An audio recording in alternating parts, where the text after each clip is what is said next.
Disclaimer. This podcast is for entertainment purposes only and should not be considered as facts. Nothing that is said about any person, organization, gaming company, or sport topic in general should be taken as facts, as well as any talk about any political, religious, or medical topics. As for medical topics, at all times you should speak to a licensed medical professional before any opinion is considered. Everything that is said on this podcast is opinion-based only. Viewers and listeners' discretion is advised.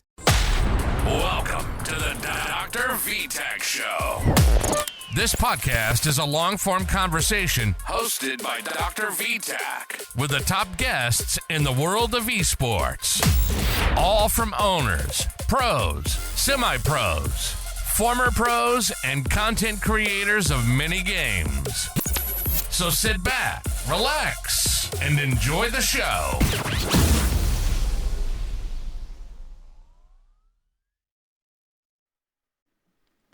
Ladies and gentlemen, welcome to the DrVtach Show. Today we have a special guest. Honestly, he is a good friend of mine, a longtime friend, somebody that I know for quite some time, for over, I think, going on 2 years now. Jaidan. He was a former reality TV. He went from reality TV to Wild Card, and now he's with MKERS. I think MKERS, right, Jaidan? Yeah, I'm with MKERS. MKERS. How you doing, man? How's everything? I'm doing good. Just chilling. Just chilling. Okay. So, tell us what's going on with MKERS. You guys are in the quals for Worlds, or you guys are out of it, or what's going on with that? We lost Worlds to Wildcard and SSG. We should have beat Wildcard. Kind of choked against them. And then SSG, we had some close rounds, but they played better than us that day. Like, we can't even say that we should have won. And then we're 2-0 in Element, beating Upper Decky, who's like Fox and a bunch of old pro players. And then we beat the MX Pro League team, Senta. Okay. For those listeners around the world, they don't know what Element is. Can you explain to them what it's Element? Element is a T2 event, but right now they're doing like a Pro-Am, so like Pro League teams are playing in it. So it's T2 and T1, like some of the T1 teams at the moment, but it's mostly just for T2 to show off their talents. Okay. So there will be a grand final championship and somebody will win a grand prize for it? Yeah, it's like a $30K prize pool, I think. Okay, that's cool. That's cool, man. So what you been up to lately? Are you working? I see you've been posting. Well, you haven't posted quite a bit about what you've been doing in the gym. So, I haven't been going to the gym because I broke. Once I got sick recently, and then I've had a lot of like personal stuff come up, so I haven't had the motivation to go. But I'm about to start going again tomorrow, and then yeah, I mean, I'm just, so stuff comes up, so you just give up something. Yeah, but then also you had the calls in the game, all the scrims, all the stuff. I mean, you get really tied up, man. Mm-hmm. Like super tied up. That's wild. So Jaidan, tell the people around the world how do you first started gaming? What was it that you, what got you into? Basically into console, and then from console to going into Pro League. When I was on console, all my friends thought it'd be fun to play like face hits and like go fours and stuff. So we'd play them every week. We get to the point where like we would win them pretty much every week, and because we would win them every week, then I got bored after a while, and I was always watching Pro League at the time, so I was like I want to switch to PC. So I got a job at like 16 and used some of the earnings that I got from those Go4s to then switch to PC. And then once I switched to PC, like my whole goal was to make it to Pro League. So I immediately started playing like T3 tournaments after a year because I just needed to because when I was on console I only played controller. So I needed to learn mouse and keyboard. So after a year I started playing T3 tournaments. And then after that year, it took about another 6 months to a year to make it to T2, and then I made T2, and then once I made T2, it's kind of been easier to make it to Pro League, but I need to, obviously make it big after having to go back to T2, but I mean, I've just had friends that motivated me throughout the whole process and like made me want to like go to Pro League, and like they've always been rooting for me. So it's very nice to have people around me like that. Yeah. I remember one time we were talking on the phone, and you told me, this is back when you were with reality TV, and you said, man, all I want to do is make it a pro league. That's all I care. That's my goal. I'm going to do whatever it takes. I just want to be a pro. And you got it. And then now my objective is like, I don't want to just be a pro. I want to win like majors, and I want to be like the best at my position. And like the first goal was for me to make the pro, but now I have bigger objectives, because I've already made it. So yeah. Now is to start winning. Mm-hmm. Honestly, I till today I still haven't seen anybody with the skills you have with a shotty. I tell her, I say he's the best, the number one pro player with a shotty. I haven't yet seen nobody could use a shotty like the way you do. My freaking goodness, Jaidan. What is it that you do? I mean, because there's no point going against you if you have a shotty. If you're gonna use like a shotgun, it's like you just gotta close distances. And you gotta like not overexpose. So that's kind of it, to be honest. Like you gotta swing with like full confidence, because you'll probably one pump them. So you just gotta believe that you'll one pump them.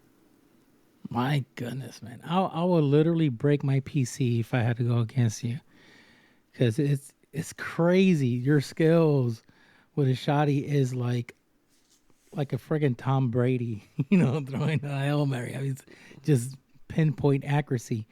You just do those headshots, boom, done. It's like crazy. Now, when you transition to controller to mouse and keyboard, how long did it took you to get really good at it?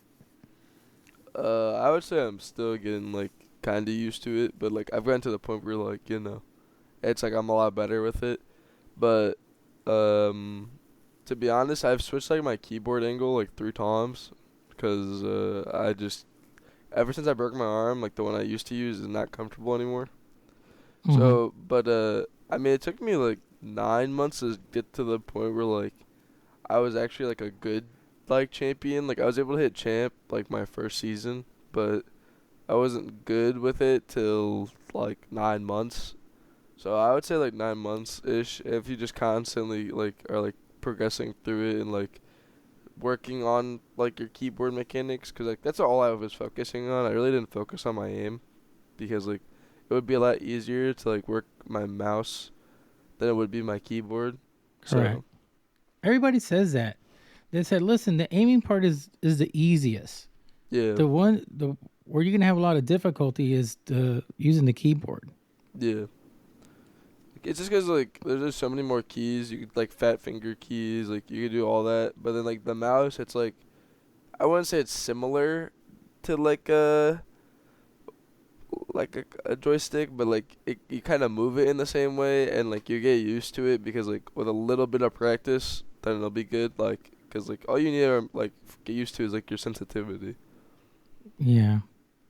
I just saw this mouse just recently. It was an ad. I didn't click on it, but I was just looking at this little short video, and the mouse is actually like a handgun trigger. It's upright. That's weird.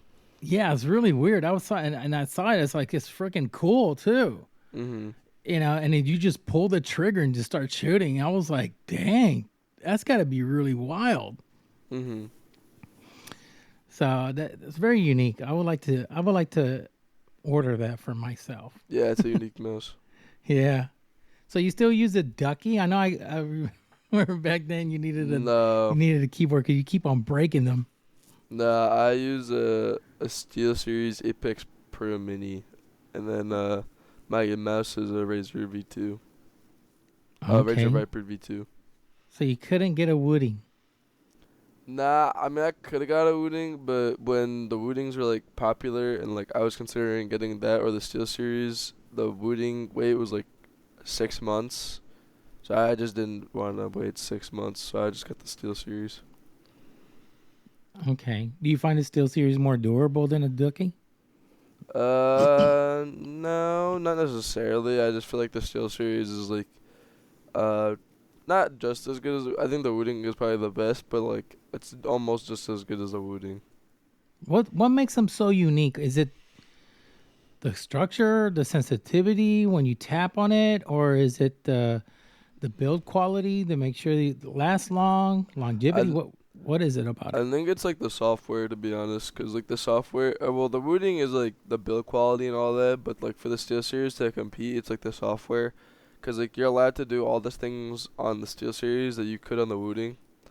So like rapid trigger, which is like if you hit a key like once, or like you like spam it, like it'll count all of them, or like actuation, like you can lower the actuation to like 0.1, so that when you like click it like just a little bit, it like automatically uses that. So it's just like the software, I think. Oh, okay. Yeah, because I know Steel Series come out with really good stuff. Yeah. I didn't know there were going to be top tier coming into, for the pros. Yeah. Wow, man. So how do you feel about Beast Coast winning, knowing that your former coach, Fett, won the big one? I mean, I'm happy for my friends. Like Fett's been my boy for a while ever since our TV, and then Gavin is has been my best friend on for video games for a long time. Don't really talk to him that like crazy anymore, but I mean, if I ever reach out to him or he ever reaches out to me, we're gonna immediately respond, Yeah. And I mean, I'm just happy that he won, because I mean he's been grinding for a long time, and his whole goal was to win, And he has had the talents to do it for a long time, so I'm just happy for him, to be honest. Yeah, Gav is hard to find nowadays. I just think since he fell in love and he got a girlfriend now, so now his concentration is like all towards her. I'm like, dang, dude. Before I used to reach out and it was always a response. Now it's like I hear crickets. He what's it called? He basically only like scrims, because he said like the game is just like not that fun to play outside of scrims. So he basically only scrims. Kind of scary, because that could be a burnout situation. Nah, you don't want to get burnout. You don't think so? I don't even really think Gavin's like the type to get really like burnt out. It's more like the game just has so many cheaters that like it's unplayable. Ah, yeah. Okay, then that makes sense. But you guys play a lot of times on the Brios 10, right? Yeah, but those aren't even fun, and he's never played those, so he doesn't like 10-mans really. Really? Well, because you can't really play with your friends. Like, he likes playing with his friends. So, like, Brios 10s aren't for your friends. Yeah, I talked to Brio. I had him on the podcast here not long ago. I think he said he's going to do some adjustment to it. Yeah, but it's still not, even with the adjustment, like I won't be able to 5-stack with my friends, Well, I told him about that.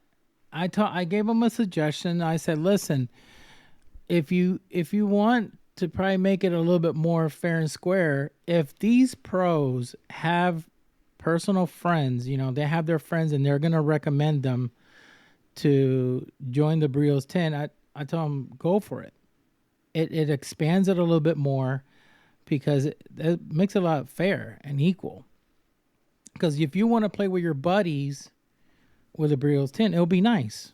But you got to make sure the buddies that you're going to bring in are going to be, behave and be real cool. I mean, what I mean? I guess, but like I don't think that's like what like so I was saying like, because like Gavin doesn't like playing them, because when you queue the Brios 10s, like you get put in a lobby of 10 people. So like if I get captain, I won't get Gavin most likely, because Gavin will be like the first pick. So then like I don't get to you don't get to play with your friends anyway, because you just play against them. Yeah. And it's not really as fun as like playing with them, obviously. Yeah, so playing with your buddies is better. Yeah, so that's what I was trying to say. Oh, okay. So tell us about MKERS. I to be honest, I never heard of this organization. Since you got with them, that's how I heard about them. I was like, what? They used to be in the Italian region for Siege. Like they used to have they had a team that made like invite like 3 or 4 years ago. But they're a really good org. They're in Italy, like that's where they're based. They're really cool. I mean, they've helped us out a bunch. Like they don't really, they always just I don't know. They're always supported. Their graphics are cool, and I mean, we just had a connection to someone that's like the general manager for them. He used to be like a manager, like a team manager for one of my teams and for a lot of Giddy's teams. So we just had a connection, and he hit us up, and yeah, just went from there. Oh, cool. So he hit the team you were with after wild card. Yeah, like when after we won the quals for like the major, like the open quals, he hit up Giddy, and then from there we signed. Oh, okay. Okay, so do you still have contact with your former teammates with Wildcard, like Merck and all them? Yeah, I still have a group chat with them. It's kind of fun. We're still all buddies. I mean, that team was a lot of fun for a lot of us, so we have good memories, and we just keep talking with each other. It's fun. Yeah, that selective group was really, really good. When it was you, Adam, Merck, Spirits. I mean, yeah, you guys had a phenomenal squad. It was really, really top tier. I just think that moment when Merck, I think his father passed away, then you guys had Bolo. I think Bolo came in to help you guys out. How was that playing with Bolo? I mean, it was cool. I mean, it was just like a game thing. So I don't really know like him or like how he likes to play or like like besides like from like watching him, like I don't know like what he's like in like a team environment. But it was cool playing with him. I enjoyed it. It was fun. We had some funny moments, like when Surf was like planning one time. He's like, I've never felt more safe in my life when Bolo was covering him. But other than that, like I have nothing really else to say about him. I mean, it was a cool dude. Yeah, I would have felt kind of like, I don't know if the best word to say describe be intimidated. Like, oh my God, you got here one of the top players in the world, a phenomenal, an SI champion, in your team, and like you feel like if you got to put 100%, and now 120% because now he's playing with you. You want to perform well in front of his eyes, and do good. But knowing that how he used to play and then the way he played, he was a little bit kind of rusty because I think it's been a while he hasn't played. He came off of retirement he got off he came back from like vacation like a day before, so he was really rusty. So, but I mean he did fine. We could have still beat DZ. We were really close. Yeah, you guys were very, very close into beating TZ that time. Man, that was wild. That was wild. There's a lot of people that come and go in this industry. I kind of like wish a lot of them would stay in, but a lot of them just come and go. And I'm like, man, it's so sad. A lot of good players out there. There was a time that I thought that Giddy wasn't going to be, in the pro league scene, and he was just like off the grid, and all of a sudden now he's with you guys with MKERS, right? Who? Giddy? Oh, no, Giddy's been wanting to play for a while. I mean, he was just like he took a break because of RTV. He didn't really have the best mental on that team, and then when he came back, he was on a bunch of like teams that were like, because there wasn't any events for T2 that were just like scrimming, but he wasn't like, like he's been back for like a while. He was back for like a few months before MKERS became a thing. Okay. You know, it was really confusing because when they were posting, Packer, and it showed like on Twitter somebody else's face, and we were like, "Who is this guy? That's not The Jaidan." org? My org? Yeah. Yeah, they just AI generated it. It probably won't be seen again. Yeah, we was like, "Who is that guy?" I was like, "That's not Packer." Yeah. No, That was confusing. I was like, "What the heck is going on here?" yeah, I don't know. But somebody else. It doesn't look nothing like Jaidan. Nothing. Oh man, Yeah, I don't know what that was about, to be honest. it was crazy. So man, so you still scrimming at nights, or were you? I mean, pretty much. I don't really have. We don't have scrims today, and like obviously we don't have scrims because of the 4th. But yeah, I don't really else got anything to say other than we're scrimming pretty much every night. Yeah, I know, because every single time I contact you, you're like, "I'm scrimming, I'm playing, I'm scrimming." Mhm.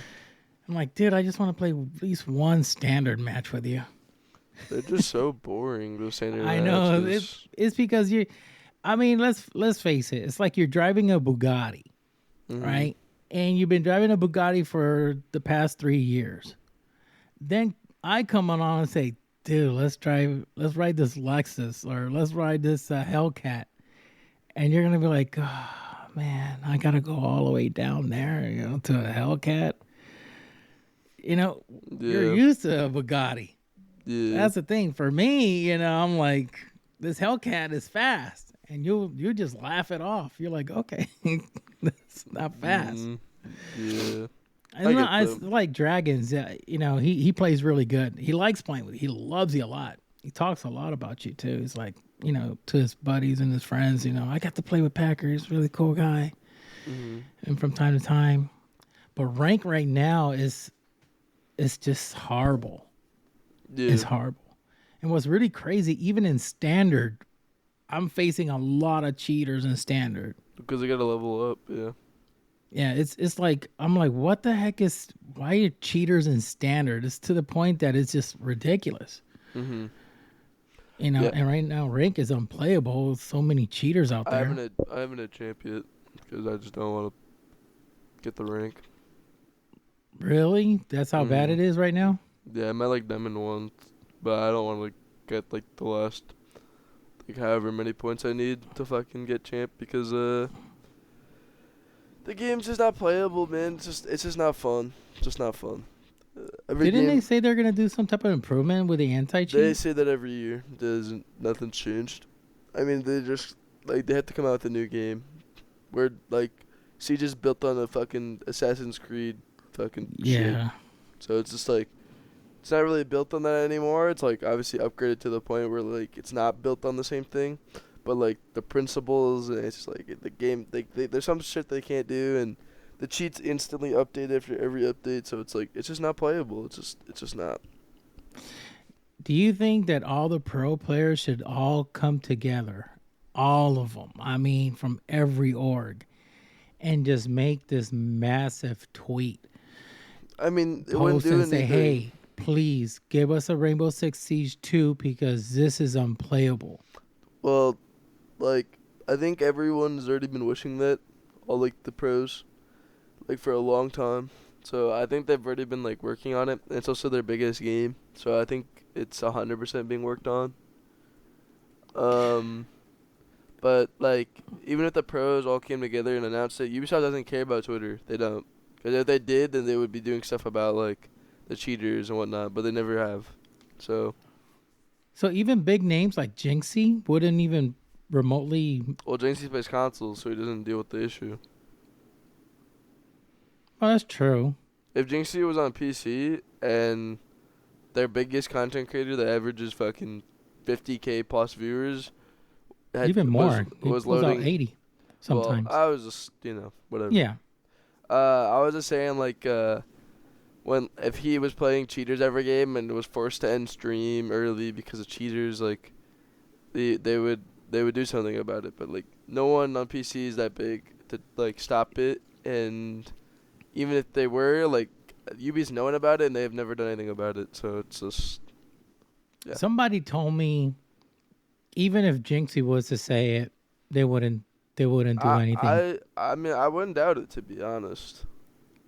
Cause And I was like, really? And they go, yeah. They said, I'm gonna tell you what. Ubisoft is a $1 billion company. Yeah. They have billions, and they just won't even phase them to, even if Jinxie was to say something. That's why I thought, okay, if every pro player, but still, I think if they would use the same anti-cheat that Valorant uses. Yeah, but it's like almost impossible with Siege unless they built a new game. So the thing is to build a new game then. Yeah, because like what Riot did for Valorant was they built the game, like they built the anti-cheat, and then they built the game. Like, the anti-cheat was built first before they built the game. Oh, I didn't know that. So, like, the game was built around that anti-cheat because, like, if you're going to have an anti-cheat like that, like, your game has to be built around it. Mm-hmm. And then, but, like, you can still cheat in Val. Like, there's plenty of people that, like, have started to figure out, like, cheating. And every FPS game is dealing with this issue of, like, cheaters. Correct. But, like, it's just, like, Val is, like, the one that's, like, still playable. Compared to, like, the rest. Wow, that's wild. That's wild.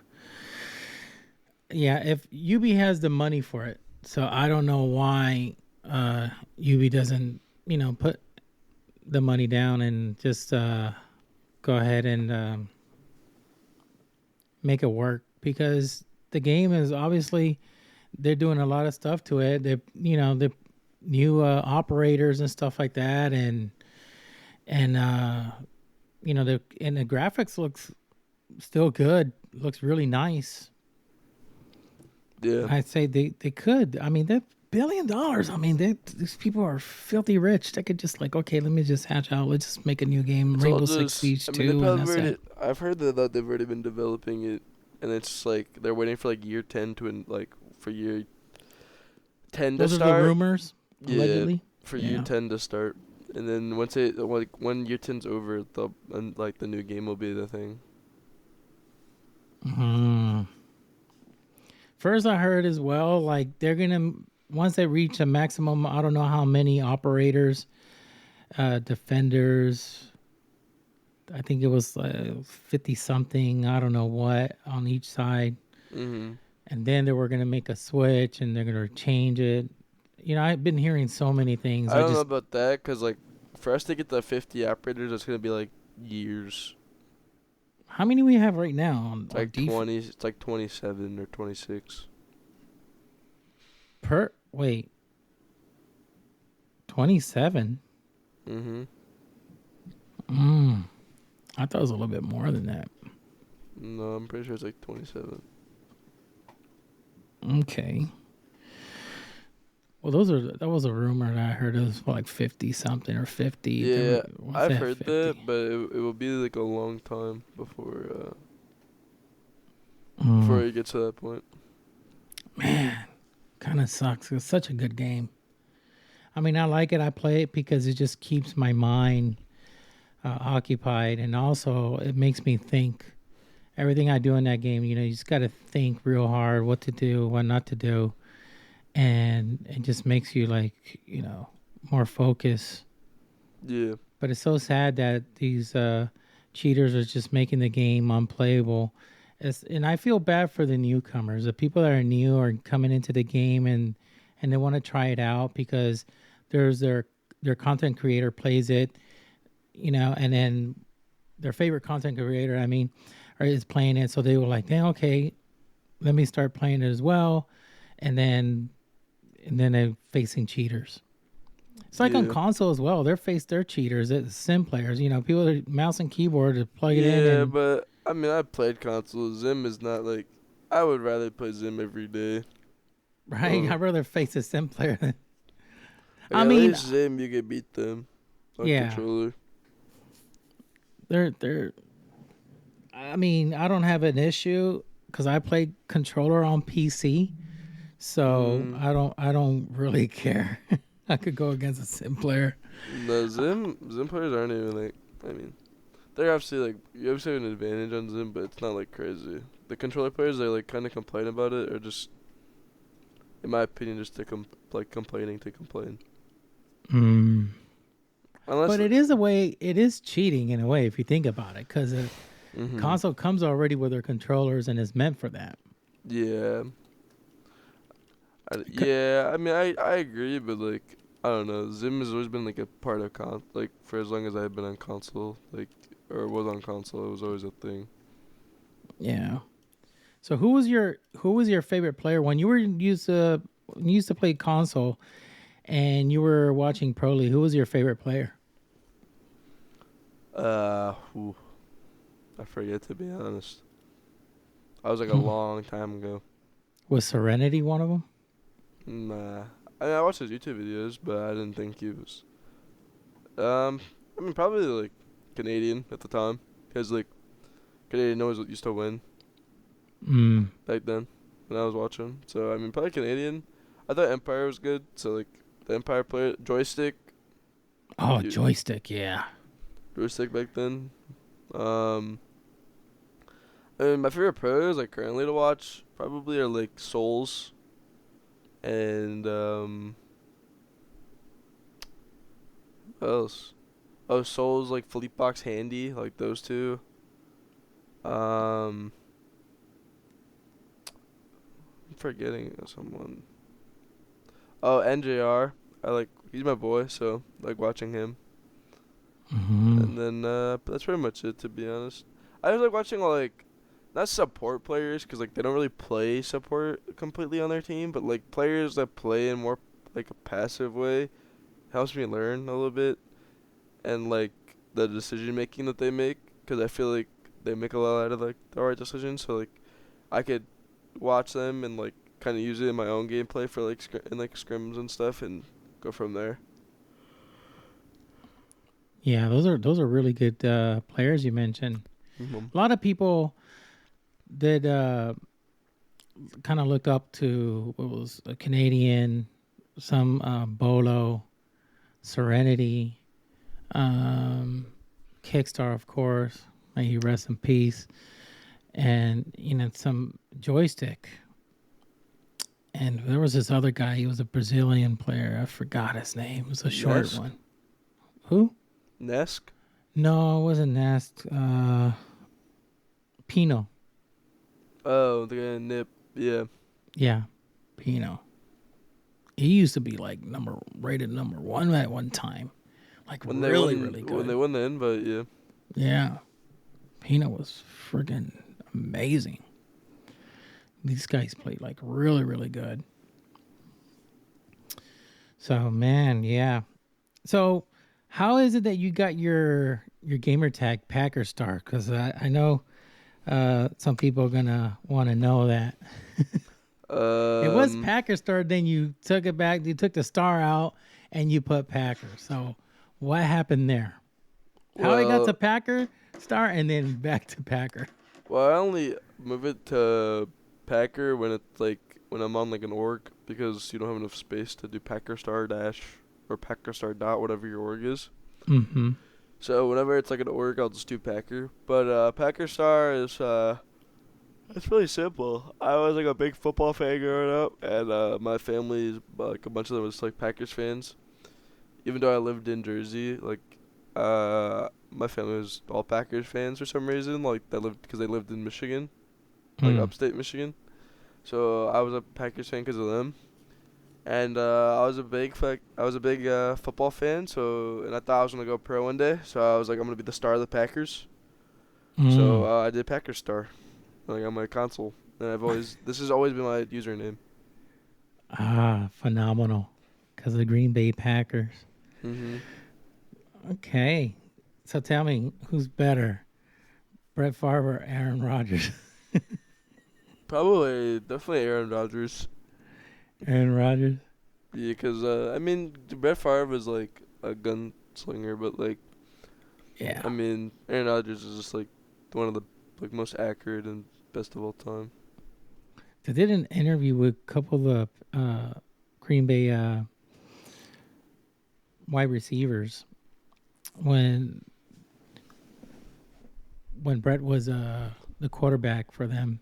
And the majority of all of them said, yeah, he threw the ball very, very hard. And I would never forget because he broke quite a few of my knuckles. Yeah.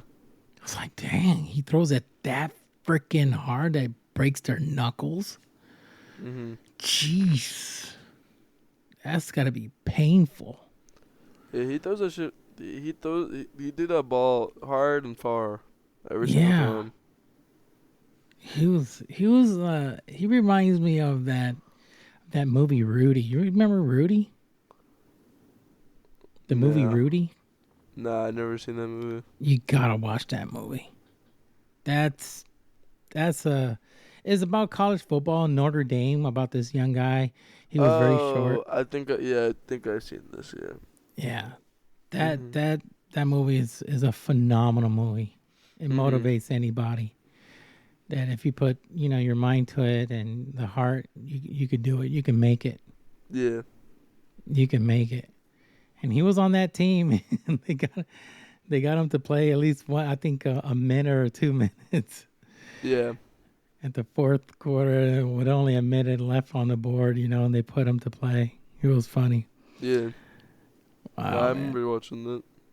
Yeah, that's a good movie. Yeah, it's good. Yeah, that's a phenomenal movie. So you working these days now, or are you just not working, or do you I'm looking for a job, but I don't have a job yet. Okay. Well, it's kind of hard. I mean, because what you're doing on Pro League, and then to be having a job at the same time, you got to try to figure out the hours, and you're gonna probably only work day shift. You can't work nights. Yeah, it's a little hard, but it's fine. I got jobs before doing this. I just have to what's it called? I just gotta be patient. Have you ever tried looking into remote jobs that you could just work from home? Yeah, I mean I've been looking into those a lot more recently, but it's a little bit less. It's a lot harder to get those jobs I know. I think Amazon has something that you could do customer service and you just work from home. Okay, I'll look into that. I'll send you. I know some information because my sister, she used to do customer support for eBay. Okay. So when you have problems with a product and you need a return, or there's something or some issue didn't come in right, and you call eBay. Yeah. She worked in that department, and then now she's doing something different. She's working in the hotel industry. But yeah, she worked right from home. She'll be in her pajamas in front of the computer, just answering phone calls. Okay. And Amazon pays pretty good. I mean, you should look into it. Okay. I know JetBlue does as well, but you got to live at, I don't know which state for you to work remote from home. Okay.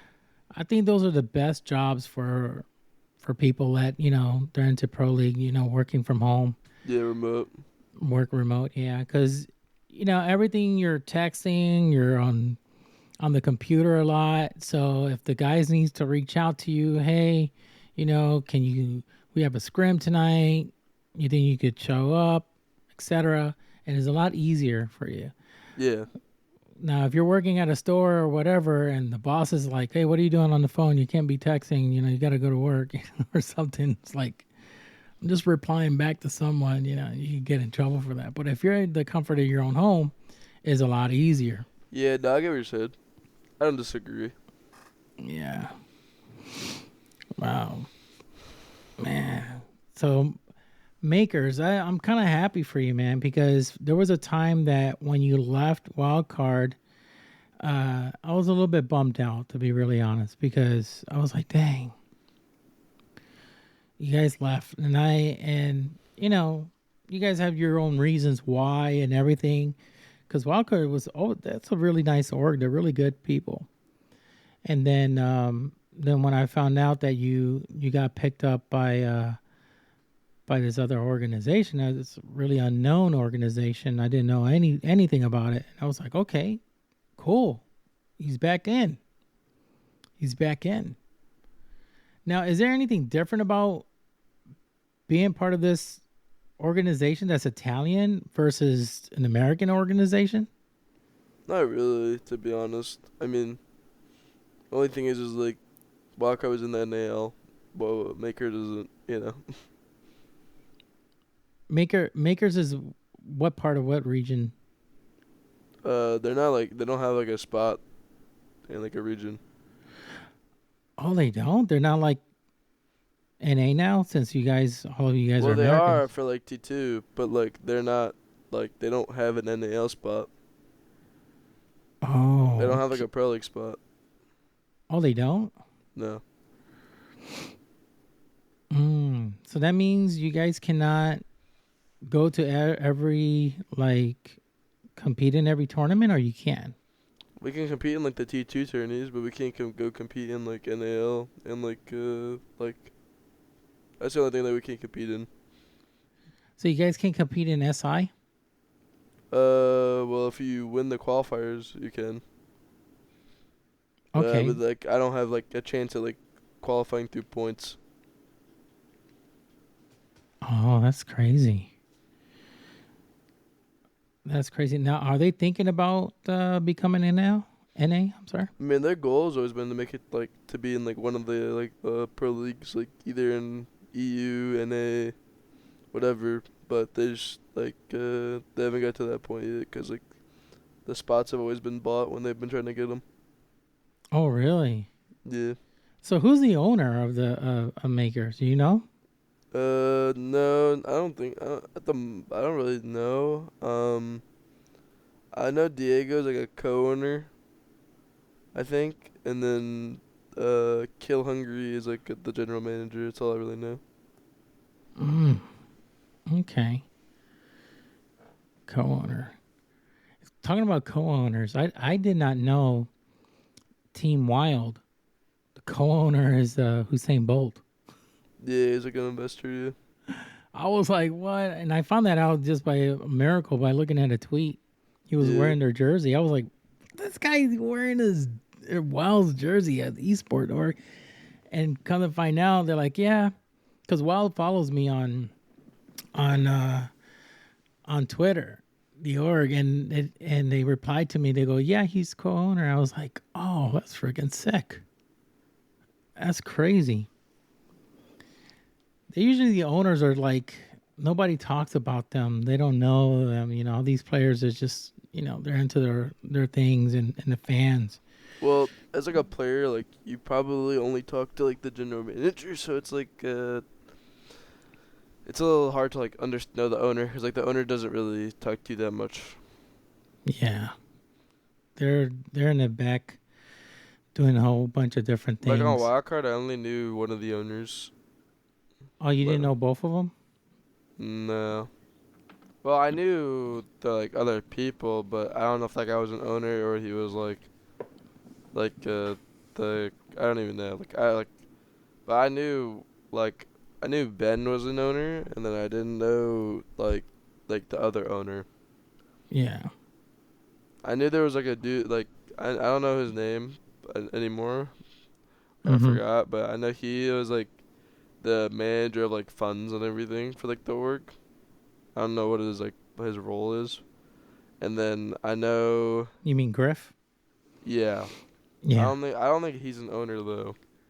I think he's co-owner, because I mean him and we message each other a lot. I have more contact with Griff than I do with Ben. But yeah, he's a chief officer, I think. I mean, yeah. I don't know. You may be right. I mean, but I don't know the other owners. Was like besides him, like Ben, I know for sure. Like I know there's like another owner besides like if Griff is an owner, I know there's another owner besides them too. And I don't know I didn't know who that was. So. You heard about the new move? Now they have a new owner now. Amaranth, yeah. Yeah. I to be really honest with you, I don't know anything about her. Yeah. So then I'll go to her Twitter. Then, you know, I see that she also streams, and she streams on Kick. Mm-hmm. And I was like, okay, let's see what games does she play. But she doesn't, like, I mean, the times that I visit her stream, she doesn't play. Yeah. No, she doesn't really play. She has a lot of followers. I mean, she has millions. think 2 point something million followers on That's Twitter. because she's a OnlyFans chick, but that's fine. See, that's, to be really honest with you, and a lot of people are going to find like, what? I did not know.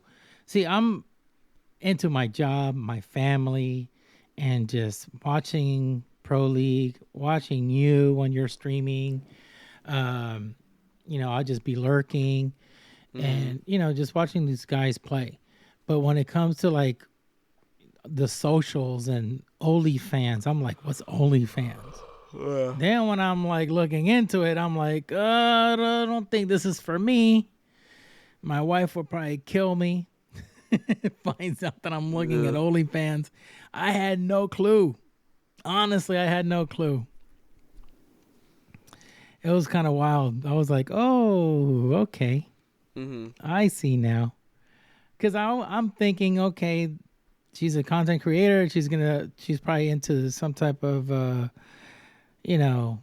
games, high heavy hitter, plays phenomenal Rainbow Six Siege or something. And no, it just does a lot of different things. So, yeah. But I'm happy for Wildcard. I think they're trying to make some changes, and trying to grow up, cool. as an org. So now that you're with Makers, I'm know you're happy because you stated you were really happy with them. You even told me. Yeah. So hopefully, let's cross our fingers, man. Hopefully, you get they'll become now part of United States. Let's see what happens. So they could have a spot, and then you guys have your own skins and your own stuff, man. That'll be really good. It would be sick. Yeah, it'll be sick. So when it comes to streaming, you only be streaming just basically late at night, right? Pretty much. Just because I like scrims, it's kind of hard to scrim beforehand. Because, like, alright. Once I get up and I do, like, all my stuff that I do in the morning, like, then, like, after that, it's, like, kind of hard to scrim right before, or stream right before scrims. Because it would only be, like, for, like, an hour or two. So if I, like, do it late at night, then I can do it for longer. That's cool. Yeah. Because I always see you at nighttime, man. You're a night owl. Yeah. You're a night owl. You saw that new thing that they're doing now for Worlds? That new, it's like you get a key or something. Each team get a key. Looks like a little triangle. It's really freaking neat. And then the more you progress and you go up, you just unlock other spots in the tournament. It's like really crazy. I just saw it. I think Gibson Cast reposted it. Nah, I have no idea because what's it called? Because no like Siege team has like made Worlds yet, so it's like I know like some Worlds events are already like going on, so I haven't been like Yeah, it's something new. It's like really really cool. If you follow Gibson Cast, he reposted. I may just repost it myself as well. Yeah. So you could. I'm gonna show it to you right now so you can take a look. It's really really freaking wild. I would have never expected them to do something like this. It's really really. It's sick how they made this scoring system in the awards. Because their trophy looks like a World Cup soccer trophy. Yeah, I haven't pulled up. This looks cool. Yeah. It's really, really neat. I'm going to go ahead and repost it. It's kind of wild. Here we go. I just reposted it. It's very unique. I never seen it. Is it keys, game trophies, club champion trophies? It's just like all there. It's like really, really neat. Yeah, that's sick. Yeah, it is. And if you finish 5th place, you will get that, a little triangle or something like that. It will say you finished 5th place at World Cup. Which, by the way, I believe that every tournament they should give a prize, give something out for the 2nd and 3rd team that, makes it. So if you made second, fine, you get a silver trophy. If you made third, you get the bronze trophy or something. Some type of medal. Not for esports. No, why not? I mean, maybe for like the World Cup, but like I don't think for like majors and stuff you should do that. So let's say, for an example, you were playing Manchester Major, okay, and your team comes in second. Wouldn't it feel good? You would get a ribbon that says second place, a silver one, a really nice one. No, I don't want to rip it up. You want to rip it up? Because it would just be like showing me that I got second place. Well, there's another team that got third. They'd rather have second. I'd rather get third than second. Oh, come on. Jaidan, why? You'd rather get third than second. Let's talk about money now. Well, that's not even... Okay, well, money... But, like, if you're in a major final, like... Or you're in a major, like... You're not, like... At that point, when you're, like, top 4, it's not even about the money. It's, like, you want to win the... Like, win it for the... Like, the major. Like, you want to win it so you can say you won a major. And then when you made the final and then you guys, like, get second and you lose... That's way more defeating than getting third. Or third to fourth. It's way more defeating.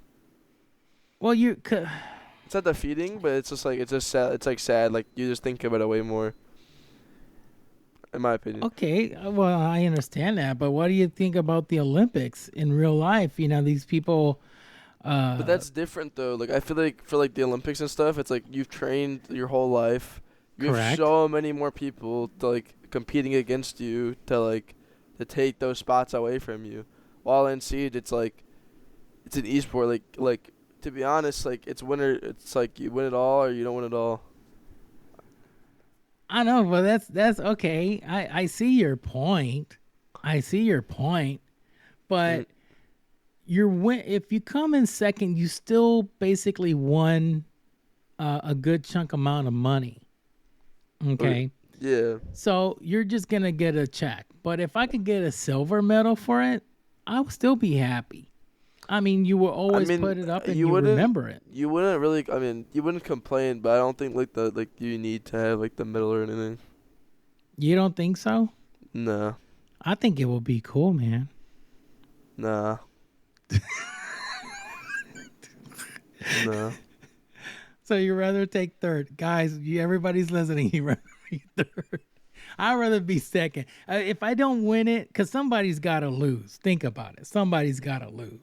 Well, of course. But if I win second place, heck, I know the people in third place wishes they became second because they know I made more money losing. You lose and you're still going to win money. You're still going to make something. It's not like you're going to go out empty-handed. But I kind of like, okay, if I'm going to get screwed, if I'm going to lose, at least, kiss me. Do something. Give me something out of it. And I think we had a conversation once, and that's what I'm going to bring up. Remember I told you when it comes to majors, they should have a halftime show?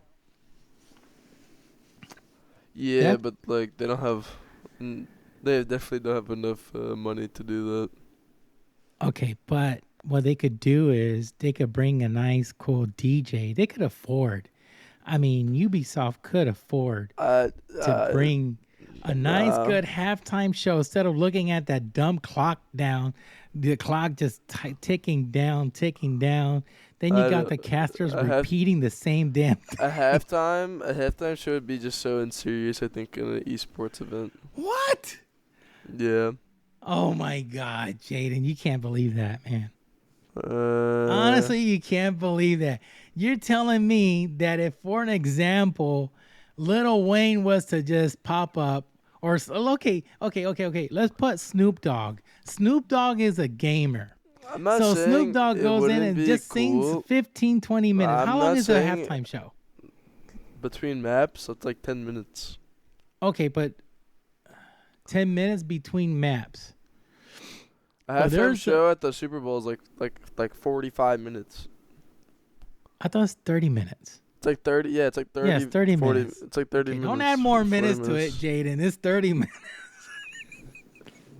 I mean, yeah. I just think for like esports, it would just be unserious. Like, there's no reason to do that. Oh, come on. Come on, man. It gets boring and repetitive. They need to bring freaking hype into this, okay? There's a halftime in SI, okay? There's a halftime.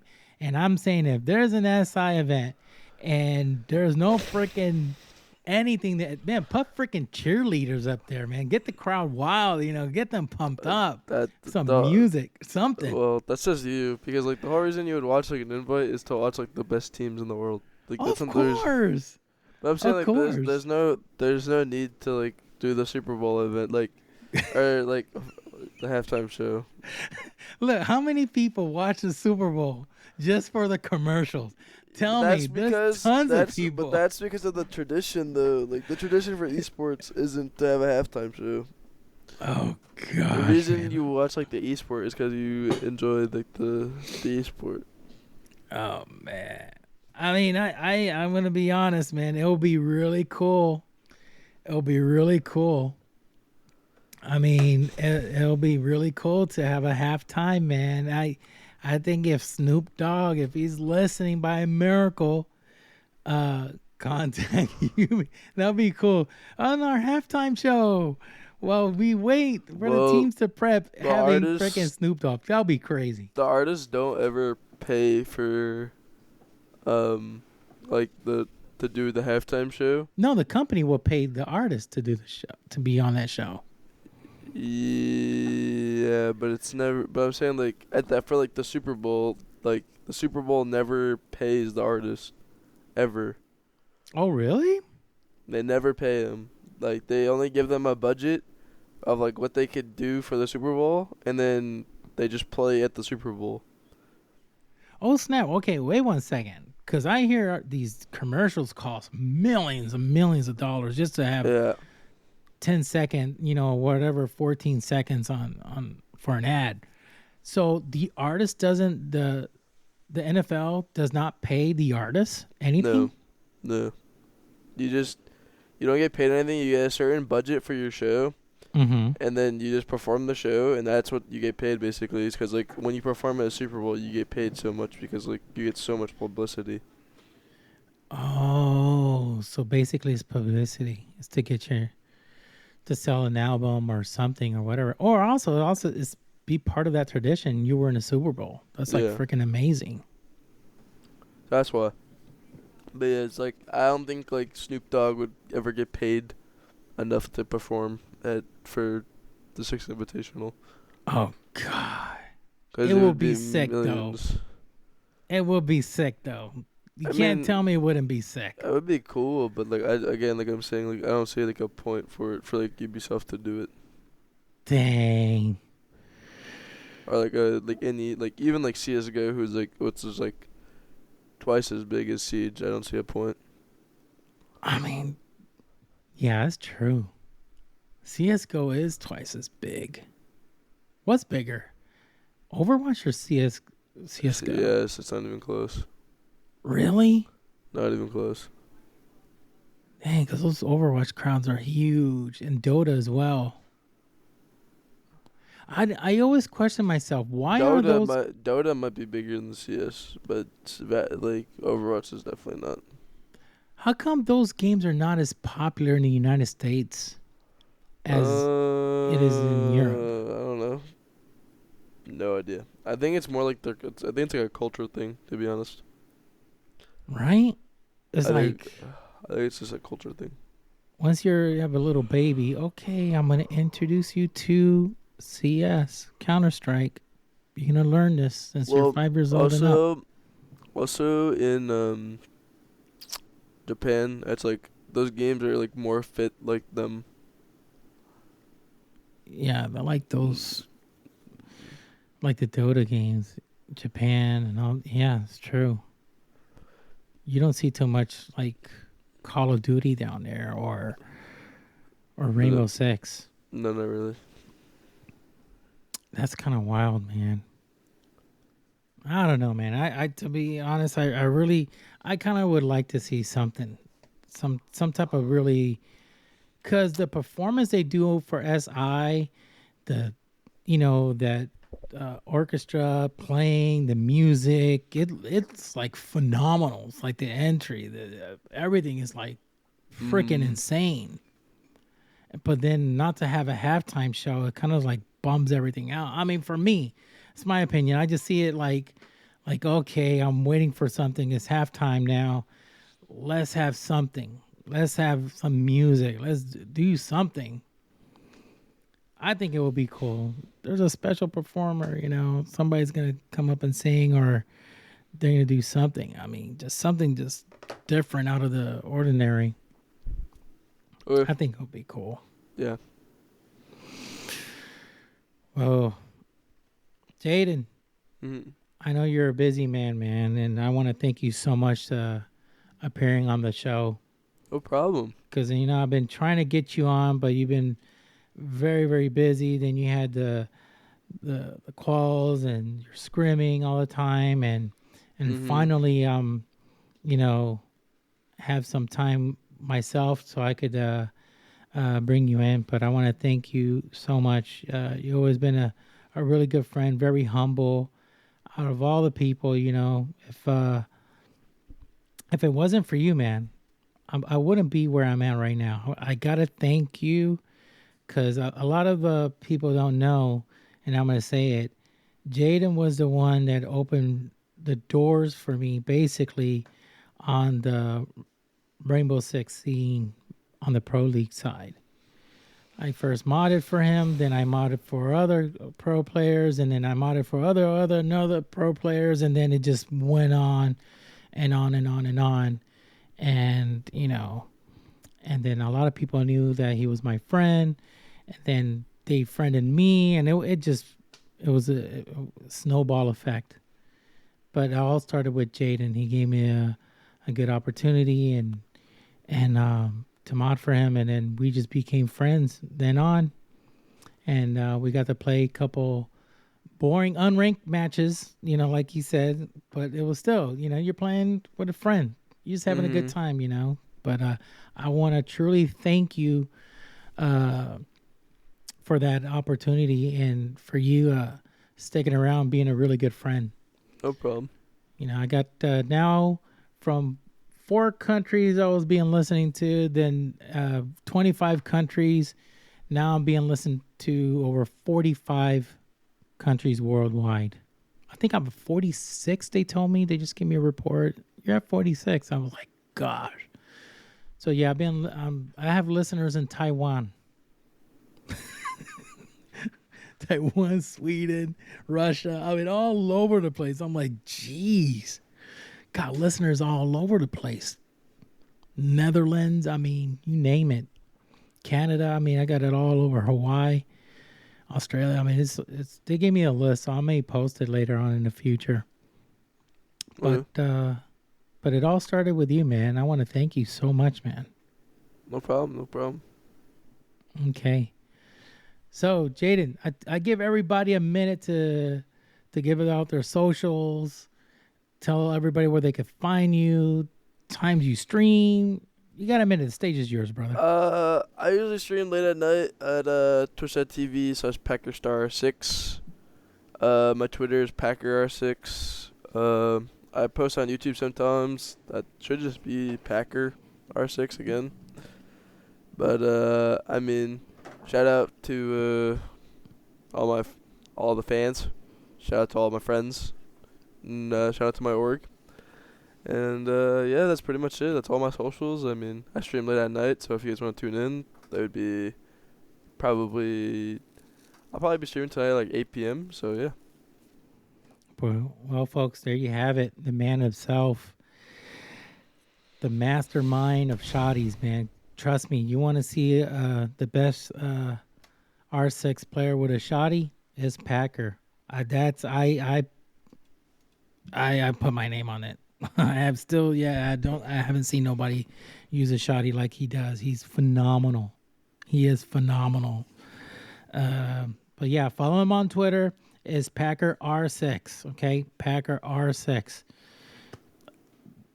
Guys, I would truly appreciate you show some kind support on his Twitter and also on Twitch. and I owe him a lot. He is a really good friend of mine. Well, guys, I want to thank everyone for tuning in. Thank you so much. Till next time, God bless. Peace. Thank you for listening to the Dr. VTach Show, and don't forget to click follow.